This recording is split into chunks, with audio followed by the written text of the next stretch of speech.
The disappearing rural newspapers. There's been a lot of change in the newspaper world over the last 20, 30 years. And so, first of all, where did the newspapers go? This is a chart of employment in the print newspaper sector in Minnesota from 2000 to 2021. And you can see that the employment has been dropping steadily from about 9,500 workers, 20, 24 years ago, to less than 3,000 a couple years ago. And that pace has really been accelerating since the early 2000s. Now here's a picture of how circulation has basically collapsed over the last, this goes back to 1940, so over the last 80 plus years. And the orange is weekday circulation, the green is Sunday circulation, and so you can see how they took off, were rising gradually through the 50s, 60s, 70s. And then about 1984, when the cable news channels like CNN started, the circulation started leveling off, and that's when it peaked. And Sunday circulation peaked in 93 as families were getting busier. More mothers were entering the workforce at that time. And so people were just having less time to read the paper. They were choosing their TV news over the newspaper. And then, of course, you see in about 1999, 2000, this is when the internet became commonplace, and this is when circulation really began to drop off. And so this is basically, in a nutshell, what happened. The green line is revenue from circulation, and the orange line is revenue from advertising. Newspapers have run on their advertising revenue for, as you can see, since the early 70s. And then around 2000, and in this case 2005, the business model really changed. Newspapers depended on two sources of revenue, and it was about 50-50. There were classified ads and there are display ads. And classified ads are those ads, the little ads where someone is selling a car or their, above ground pool or something like that. And then in 2005, Craigslist came along, and that's when people suddenly realized they have a source for selling things for free. They didn't have to pay the newspaper for it. And Craigslist was localized, so you could actually advertise to your friends and neighbors. And so that did a number on the classified ads. Then in 2008, that's when the Great Recession began. And if y'all remember, the Great Recession really took out department stores and car dealerships. And those were the two big sources of revenue for display ads. And so in that case, that was where that really got the legs cut out from under it.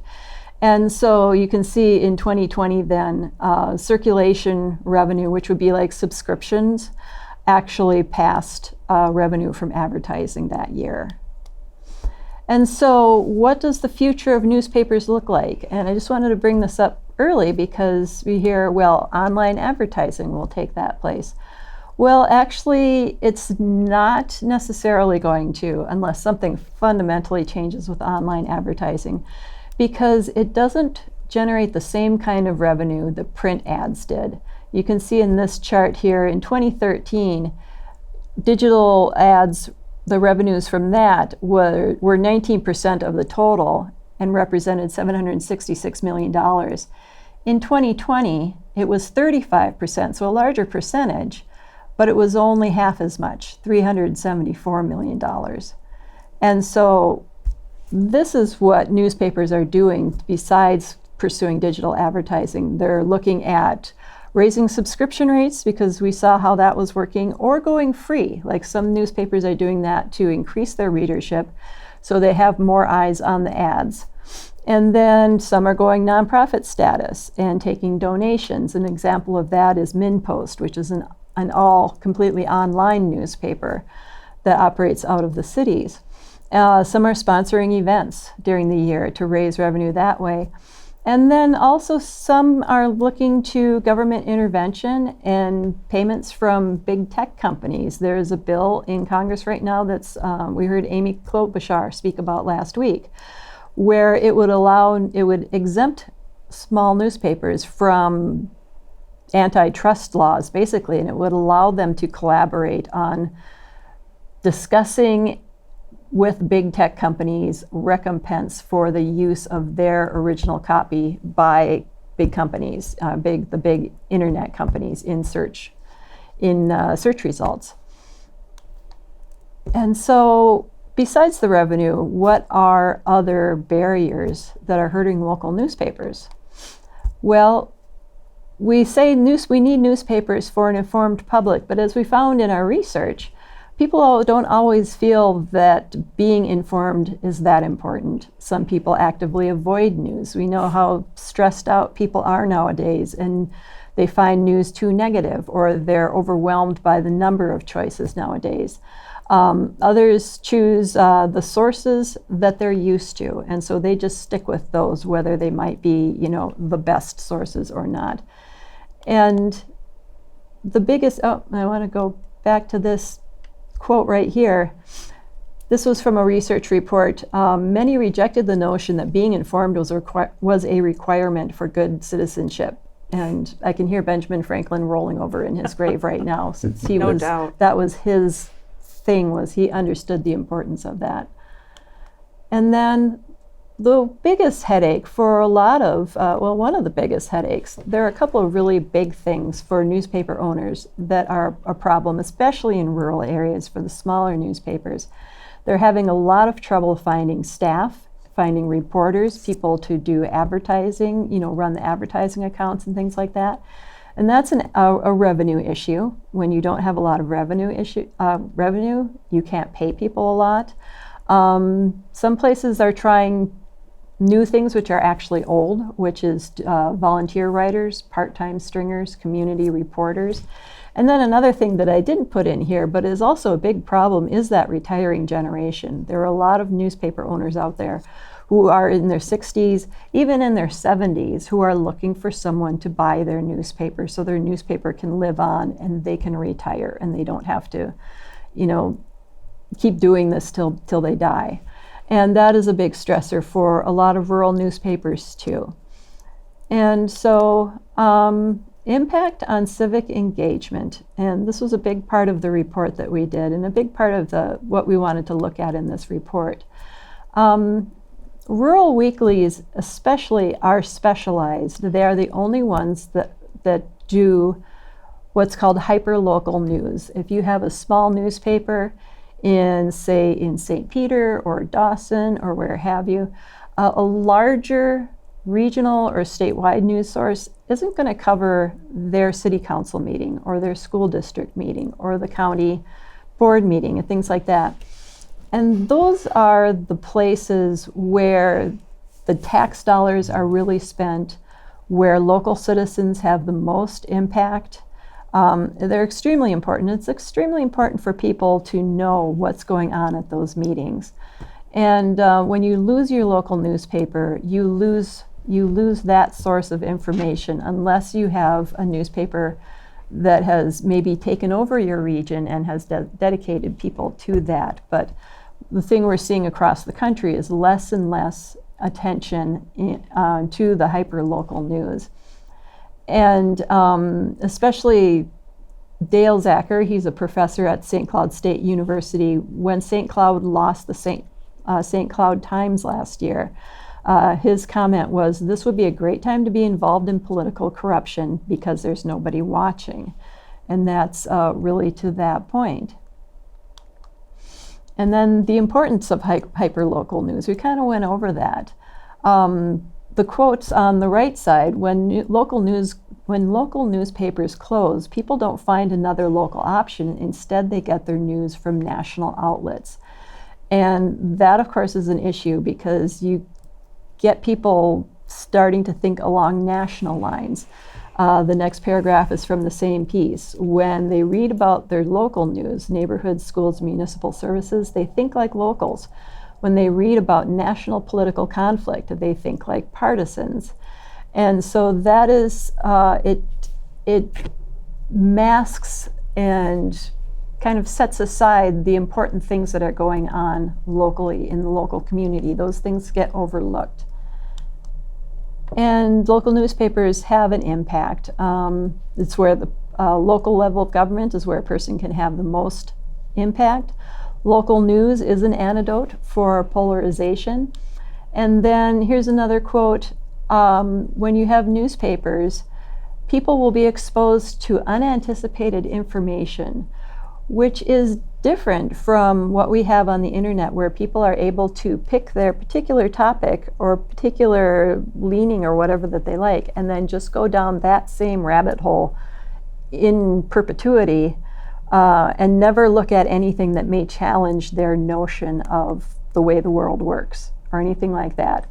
And so newspapers can be part of the antidote for rigid thinking that we see so much nowadays with polarization. And then community spirit. Research has shown that local newspapers are important for community cohesion and spirit. You have the local high school sports. That's probably one of the biggest things. We need to have our sports covered because that is where the community really comes together. Local newspapers cover 4-H. They cover the art show at the elementary school or at the local historical society. They go to the community dinner being put on at a church by a particular club in town.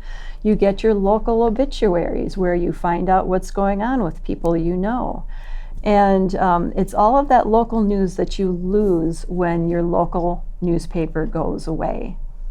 And so the future of news, this is where I want to pause for a second. We have a few things here that we found with the research, but I want to point out especially, don't write off small community newspapers yet, because like we were saying, we had that Minnesota Newspaper Association convention last week. We saw more hope, more optimism, more creative thinking. And in fact, one of the newspapers that we've been kind of keeping an eye on, it's actually in Julie's area in Waseca County, the Waseca Pioneer. Waseca County Pioneer. And tell us a little about that newspaper. Yeah, the Waseca County Pioneer is just a newspaper that started about 2 years ago by a local young man who his family's been in newspapers for their entire life, but he saw a need for another local newspaper, and he started from scratch a county-wide newspaper. And he is hyper local, and he is everywhere. And he and the paper, his couple reporters just received a couple new awards, and their subscription rate is through the roof. And we're really fortunate in Waseca County that we have actually 4 newspapers in our little county. That's amazing. It really is. But this little newspaper, Eli, if you're watching, great job. They do a great job. They keep things affordable. They keep the subscription affordable. They're out in the community, but they also work on the advertising. You're seeing more advertising coming in. Yeah, and Eli was the one, while we were doing this research and I was interviewing people, who really really reinforced with me the second point there, doubling down on relationships. He just beats the streets to go out and deal with the local businesses, get their advertising dollars from them. And that's how they're basically raising their money to stay afloat. And then they are taking that money and doing a really great job of covering their local community.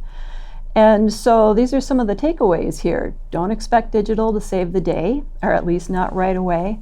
Doubling down on those relationships. Finding and keeping staff, that's going to continue to be a big problem, especially for all the reasons that Kelly was talking about.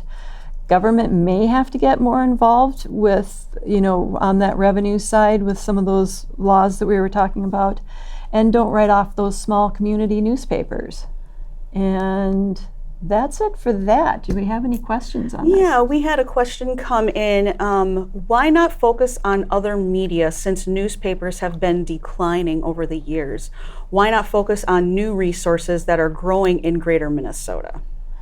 Yeah, well, here's one. The chart here is showing one of the newer resources, and that's about 1/4 of Americans get news from podcasts. Our podcasts are really growing. They used to be, about stories and whatnot. Now they're getting to be more and more about news.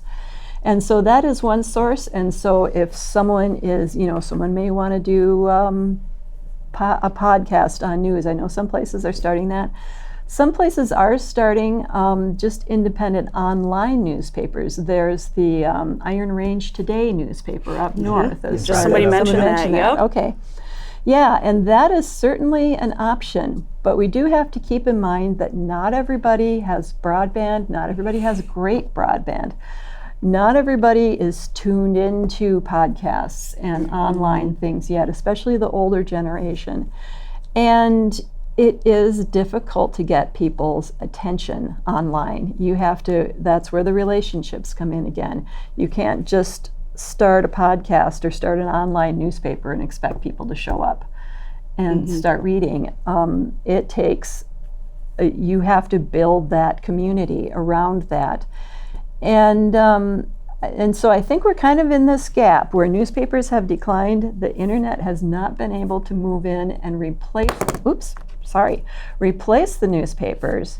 But I'm sure that at some point it will find its equilibrium. Sure. But we're just not there yet. Sure. I'm really curious after the Newspaper Association conference last week when the Star-Tribune, when Steve Grove talked, Yes. and talking about them wanting to do more greater Minnesota news and what that means for local journalism and how they want to go about it. I know that they're very dedicated to trying to cover more stories in greater Minnesota. And that's one thing also we're hearing more about is more collaboration between larger maybe statewide or regional news outlets and smaller news, and then the small local newspapers and getting news out that way.